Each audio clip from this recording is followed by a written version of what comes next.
Assalamualaikum, my name is Yasir Ali from BSES department. Today's our topic is software defect reduction techniques.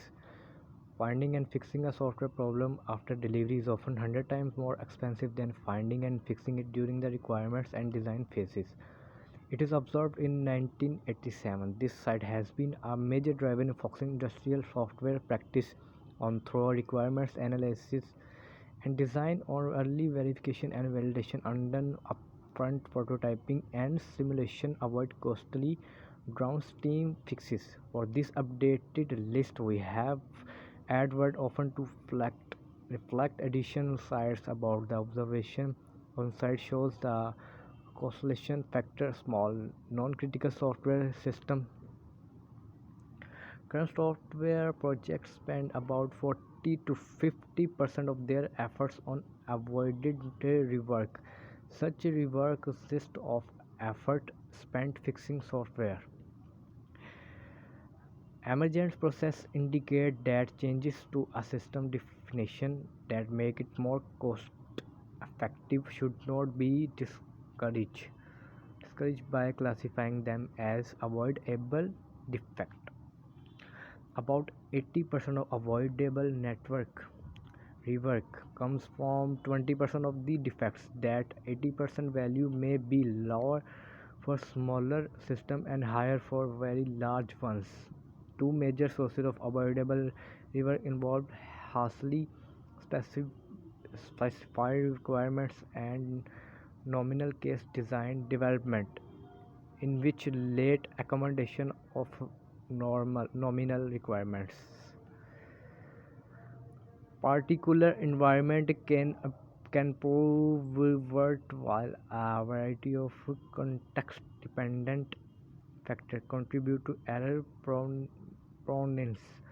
Some factors usually contribute to encourage regardless of context, however, including the level of data coupling. A variety of context-dependent factors contribute to error provenance. Some factors usually contribute to error provenance regardless of contexture. About 90% of the downtime comes from at most 10% of the defects.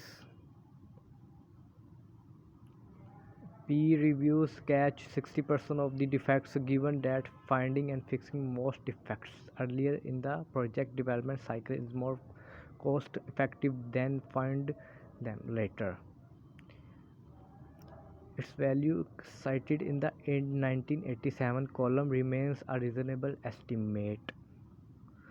Perspective-based reviews catch percent more defects than non-directed reviews. A scenario-based packing regarding technologies, chase systems, and software Vol 38 number 1 1997 offers a set of formal procedures for defects detection based on verifying perspectives. Disciplined personal practice can reduce defect introducing rates by up 75%.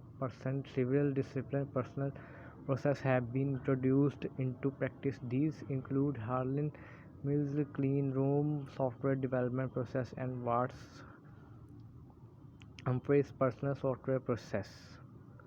It is more than about 60% of the fixes to take that long PSP strong focus on root cause analysis of an individual software.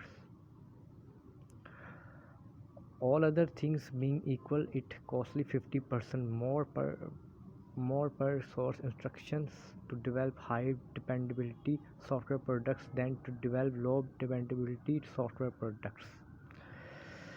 Maybe for some low critically shortly software, but not for the most important cases.